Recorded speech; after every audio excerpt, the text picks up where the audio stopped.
Well, that was dramatic, wasn't it? If there was ever a project on a particular car of mine that deserved a little bit of drama in the intro, I think it's this one.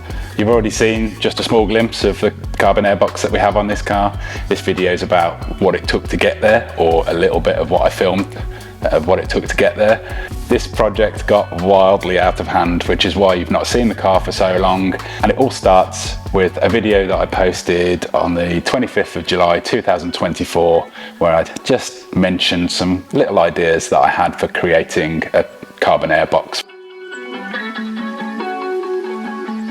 Actually shown my plan for an airbox with this, so we'll just briefly do that.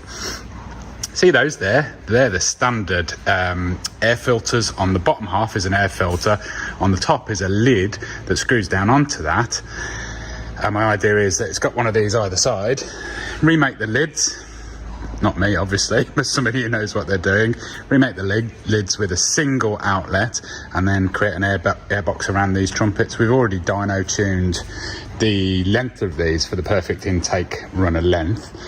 So it kind of just needs an airbox surround making with funnels basically to each side of the engine here. It's fed nicely through. Yeah, it's fed through this point here. I do have another idea that I would like to include if there was the possibility of it, and that is a glass upper section, sort of not the whole top of the carbon airbox, but a sectioned out bit of a glass so that you can still see the ITBs. But whether that's have that removable for cleaning. Yes, I think so. Yeah, because well, it'd be good for viewing the fire as well, wouldn't it? So when they start spitting black and it all goes black, then you're going to yeah. But that is definitely a would be nice. But first, I got to persuade somebody that they want to take on a job like this. So down in the comments of that video, not long after posting, a subscriber called Scott GTR commented, and he said, "I've been an air induction CAD designer for 30 years, working for Jag, Audi, Ford, McLaren, etc. and I'd love to help you out." So I replied to his comment and ended up discussing by email a few more specifics.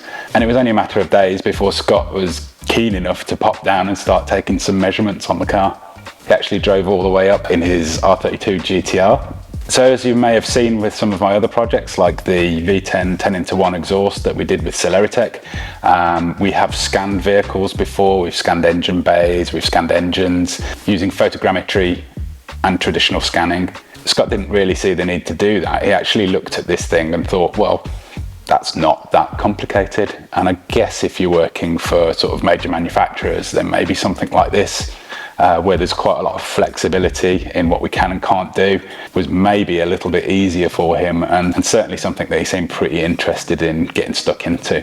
And you have to forgive me, the timeline escapes me because this was so long ago now, but I think it was only possibly a day or so before he sent me a couple of pictures of what he'd been working on as sort of a base idea. And it's a very rough concept because it's only based on rough measurements at this point, but my mind was blown. I was literally like, this is too much. There's no way we can do this. This is wildly cool. And he assured me that that was only the start of it, and there were many things that he'd like to change, not only the technical details that allow it to fit properly, but also aesthetically to make it look even better. But first, there was a lot more back and forth with measuring components, and a lot of that work was done very simply by him designing something in CAD, taking a cross section of it and sending me basically a drawing to print out on a normal paper printer. I'd have to scale the print perfectly because printers don't often print to scale. I'd stick that paper to cardboard, cut around the shapes, make sure they're very, very accurate, and then I'd lay them onto the engine or onto the air filter boxes to sort of see whether what we were looking at and the measurements that we'd taken when Scott was here were actually going to work out, translating it into his drawing on the computer. So Scott's provided some drawings for me to check the alignment of filter boxes to the airbox. I've had to print these out and scale them correctly, measuring these boxes are correct, which they are, and then attach them to some of my daughter's craft card. A few cuts along these lines he's provided, and I should be able to place them on the car to check whether stuff is gonna fit. It's not bad considering it was all done by measurements. no scam here. I just glued it to some aluminium pieces at the back here that allow me to stand back, have a look. I'll get a ruler against it to see whether there is anything there, but there is actually a slight difference because these trumpets are bonded on. There may be a slight variance between the left and right trumpet anyway, which could cause like a ½ degree difference there, but that is looking very strong. Obviously, this is the line you're looking at. Does this point directly at that, at the same angle? It looks good. I'll double check it with a ruler and make sure it's good, and then pass that info on to Scott. A little pointer attached to that, level with that. I've also been using the angle gauge to get some more data. We're literally like that. I've just put some paint on it so I can measure exactly how many mil that is off, but I think looking at it, maybe 3 mil, and the angle is perfect. So yeah, happy days.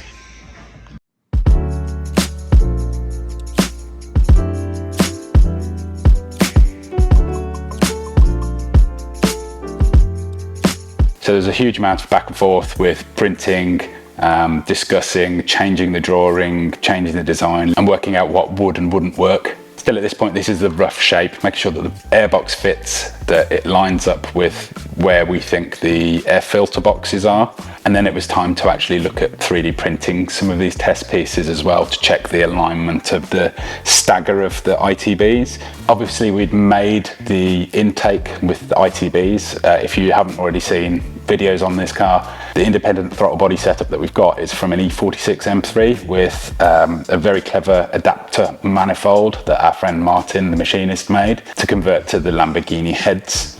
Quite a complex piece.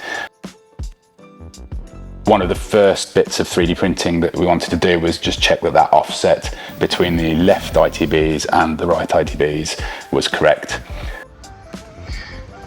There we go, there's our test piece. It all seems to line up really nicely. We were just checking the offset of the two banks. But yeah, one step closer. Turns out it was perfect.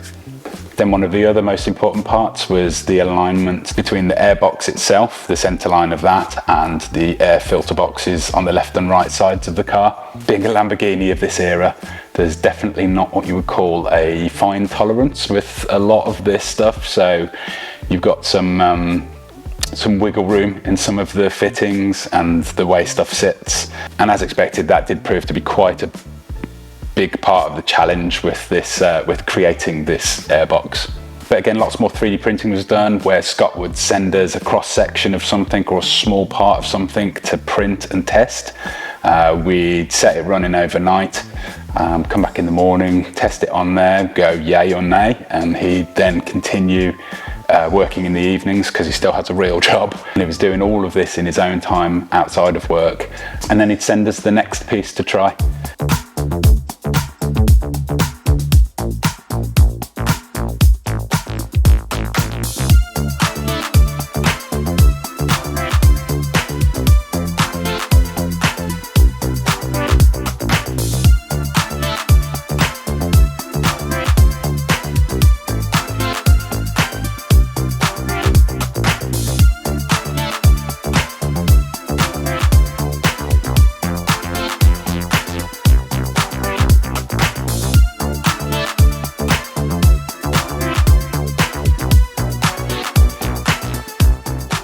And we went through this in many stages along the way until we ended up with what we thought was going to be the final design.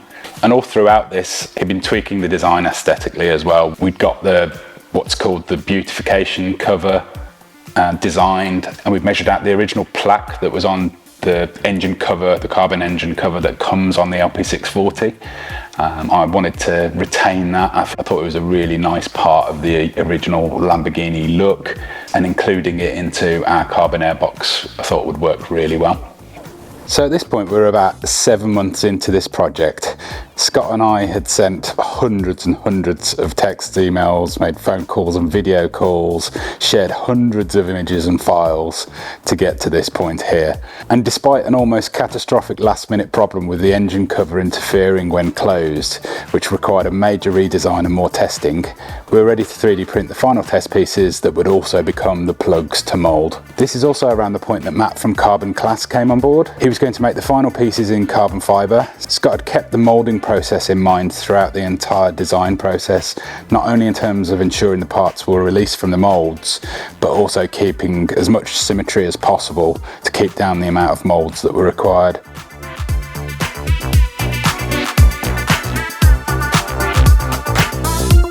So, finally got round to removing the stacks to test fit these pieces.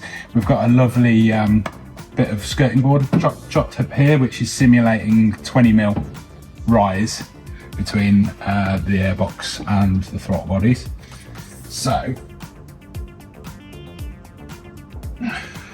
quite hard to guess the halfway placement, but somewhere around about there. And that's held on, that's pretty flat on that plane there. Things like that. And I've just done this test and it worked. So yeah, that looks like that's got the clearance that's required.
So the delivery of all deliveries by the man himself, Matt. Hello.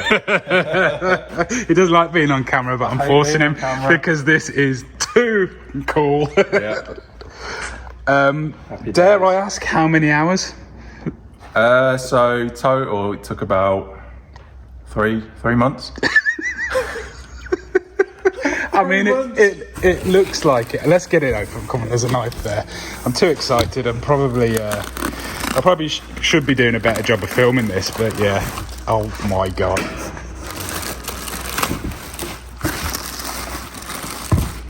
Now we're still waiting on some bits to obviously the polycarb window there and the bezel, but Jesus Christ, mate, that looks phenomenal.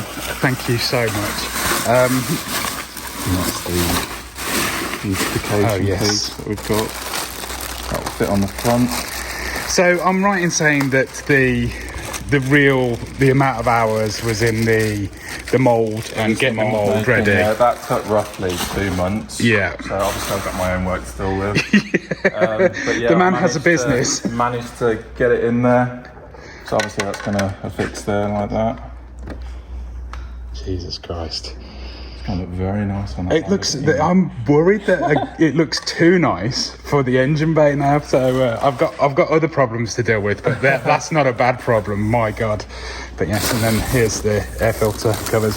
Here's the Lamborghini versions, which shall we say you're not that impressed with the quality of a Lamborghini part? I mean, compared to what I've fabricated here for you, it's another level, isn't it? Wow. And obviously. Wow. Yeah. So have these been trimmed back? So that's using... all trimmed based off the original. Yeah. Original ones. The only thing they're I've a bit of left a funny out. shape, The only aren't thing they? I've left out, I haven't done any of the holes just Yeah, in that's case. fine. you I'll need do to- that. I might even hold them down in a different way. But it's so mad to actually see something that exists after all of the work with Scott to actually get the things designed, and then for the 3D printing side of things, and then you having to make 3D printed parts into something resembling, something you could make the mold from, and then making the mold, and then it's absolutely amazing to see the end result here. So if you can imagine. So that's going to be. Wow. And obviously all the weave as well. Yeah. You said you wanted the herringbone effect, Look at that. and that follows through all through to the airbox lids as well. Absolutely. So that one, I think that one's there. Yeah, because they're different left and right now. There you go. Thanks to Lamborghini's decisions on not being symmetrical.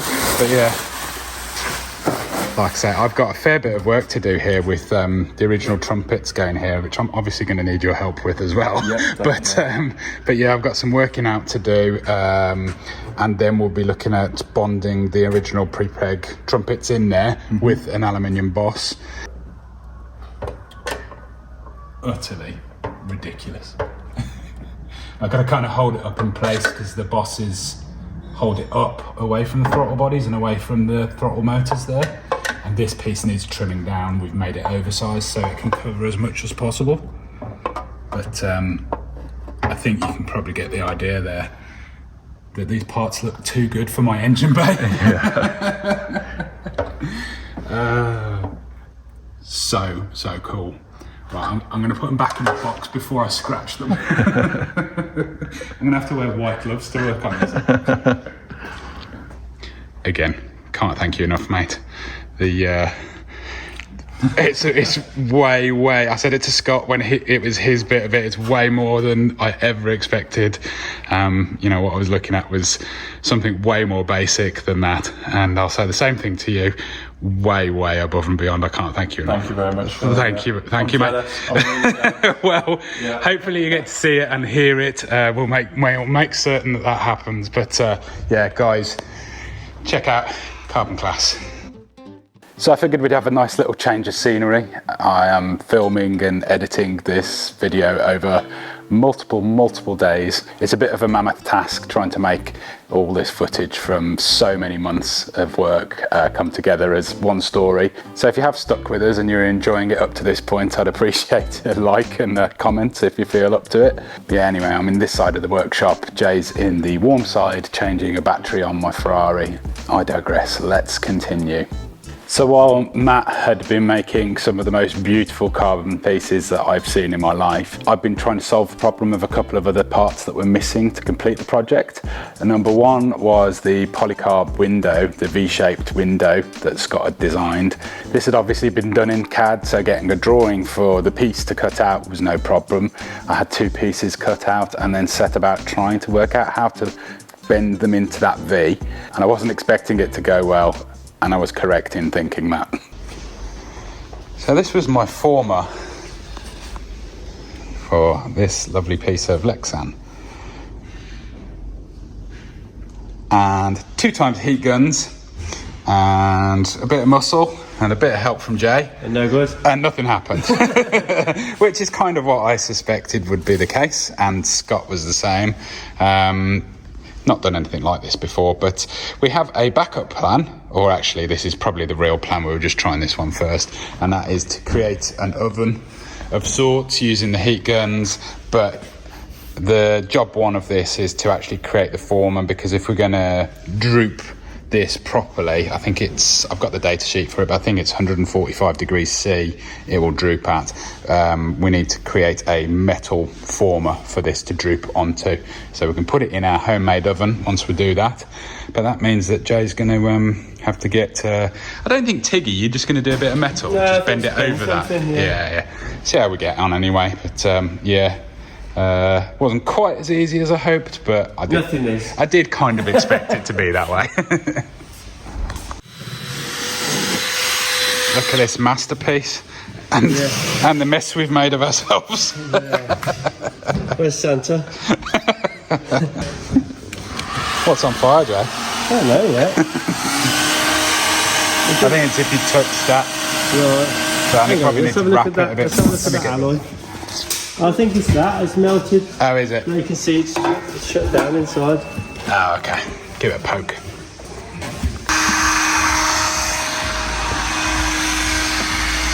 So it's coming up now. We basically just poke the fork through the side here.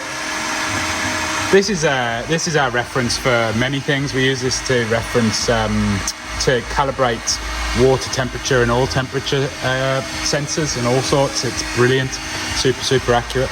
We're on fire again.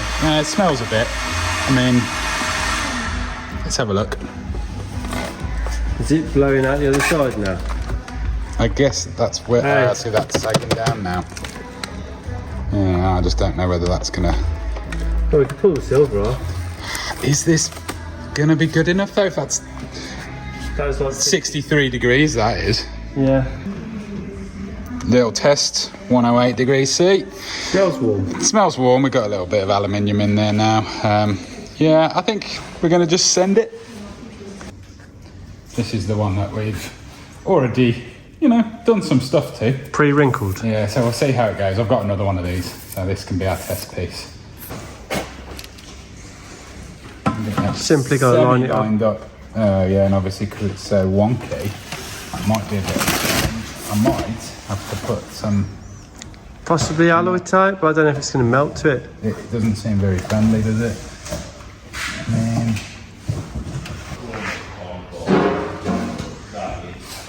What a professional outfit we are. Fireproof. Right, so that we go. Yeah.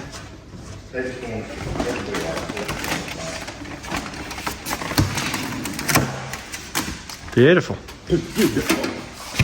Right, let's get some hot in it then. Yeah. What a contraption. Unfortunately, this only goes up to 110. Obviously, setting for veal. So we're going to do it on time. 20 minutes, 25 minutes? Let's try. Yeah. Let's go until fire comes out and then back it off a bit. Yeah. I've got to go and deal with a bit of new life for me. I've got a parents' evening. So. Yeah. Jay, it's your responsibility to not set fire to anything. No problem. I've got an extinguisher. I mean, we are prepared. It was one of the first things I thought. Expensive cars right by us. Yeah. Well, the guys are busy. Work wheels delivery again.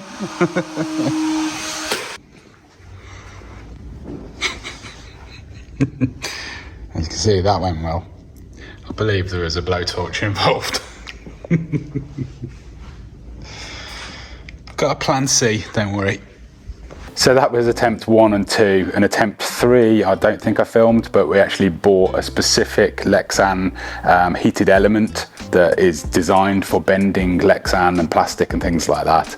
And we had another couple of goes at doing it ourselves with that, but unfortunately the heat was so inconsistent that I could crease it, I could get the V, but it would have bubbles and imperfections throughout some parts of it. We even tried bending it and distancing it away from those sections where it was overheating it. That didn't work.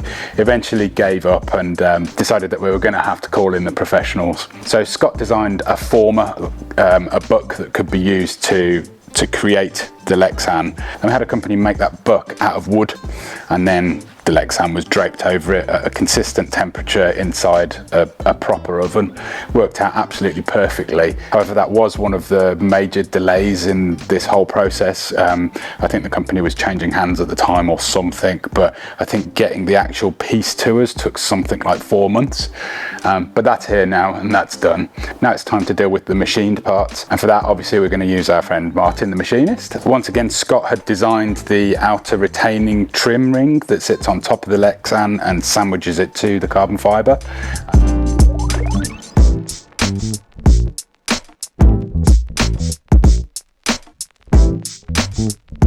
That not only needed making, but also the bosses that needed bonding to the inside of the carbon airbox so that we could screw down into it and sandwich everything together, and also creating adapters to convert our existing carbon fibre trumpets that we've had on the car for a long time, and creating aluminium bosses that the trumpet sits into, that then they go into the airbox itself, but keep the airbox at a certain height because it has to be pushed up something like 18 mil off the ITBs.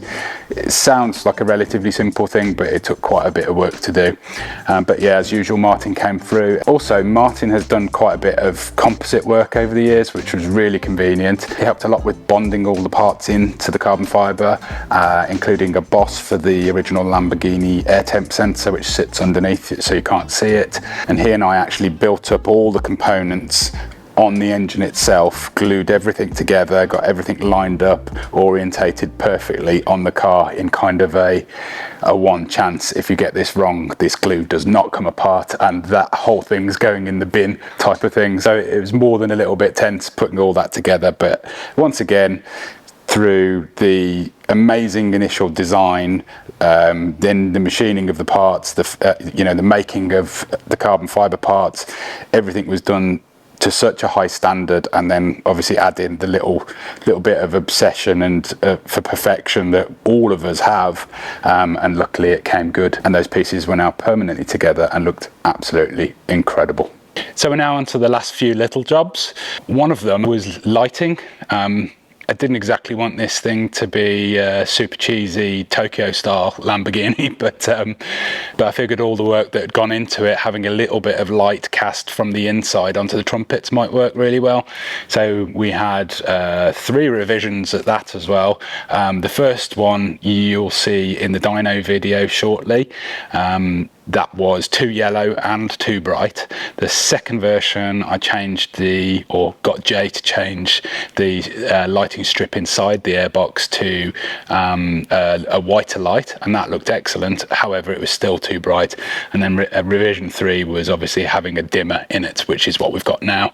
I haven't quite decided where it sits. I haven't quite decided whether I want it on all the time or not, but again, there was a little bit of wiring work involved in that so that I can leave that on if I want to park the car somewhere and walk away at a show or something, and it won't flatten the battery. It uses a dash cam battery.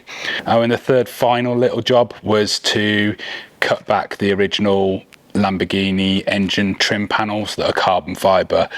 Obviously they had 4 smaller hoses coming through from the air filter boxes before, so a lot needed cutting out to make way for the new hoses, the new way that it routes. And also I wanted to kind of expose the lids, the new lids for the air filter boxes as well, because they just looked absolutely fantastic. So yeah, I cut those back and then cut them back a little bit more. I'm not 100% happy with them. I'd actually probably prefer to do a new version of them that's flatter in some places, and obviously get the carbon fibre quality and weave to match what we've done to the airbox. But for now, forget about that. We've all done enough work. This is done for all intents and purposes, and it's time to get it on the dyno.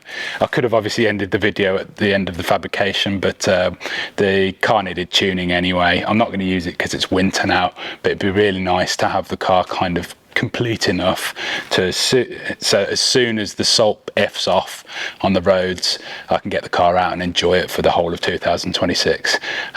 So yeah, let's head over to the dyno.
They will go on. Going?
And that's it, done. What an absolutely mammoth project that was. So as you may have just seen on the dyno, the sound seems largely the same. I don't think it's lost any of the resonance, the intake noise, the induction noise that it used to have, which is a massive win for me. Power-wise, it's a bit difficult because it's not like for like. We're down about 15 horsepower peak power on our dyno packs at the wheels versus what we were on a mainline dyno, but there was many other factors as well. So as you may have seen, we were basically feeding the air into the car with Milwaukee leaf blowers down the side, whereas the mainline we had a big scoop that we'd made on the intake there that was feeding air directly into the open trumpets. So yeah, not exactly like for like, and I haven't driven it yet. But we picked up a load of torque because we changed a few other things. The base timing was initially wrong on this car when we'd first fitted the Haltech, so we've corrected a load of stuff. But I'm super happy with how it's all gone. Obviously, as I've mentioned before, the airbox itself is massively better than anything I ever anticipated seeing on this car. It's an absolute masterpiece and full testament to Scott in the design for making something that's so ridiculously cool as far as I'm concerned.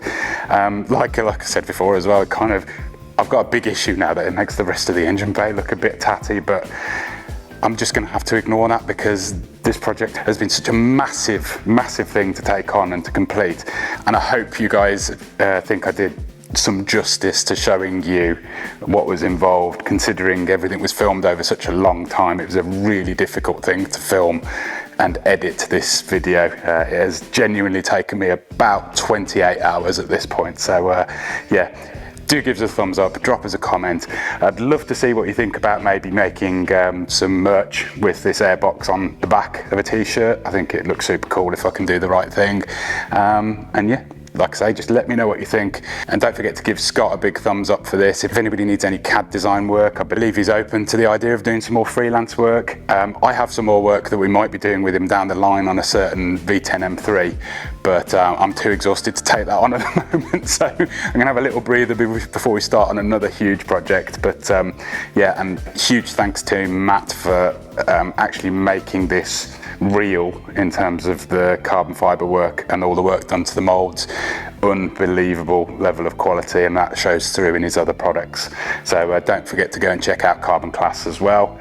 Not forgetting Martin, who did the machining work. He always is the guy in the background doing meticulous, amazing work, and I'm very grateful to him as well. I'm also really grateful to you guys for sticking with us with this video, and as always, supporting us by buying from Driftworks.com. We couldn't do it without you. You keep doing that and I'll keep building dumb stuff. I'll catch you in the next one. Bye.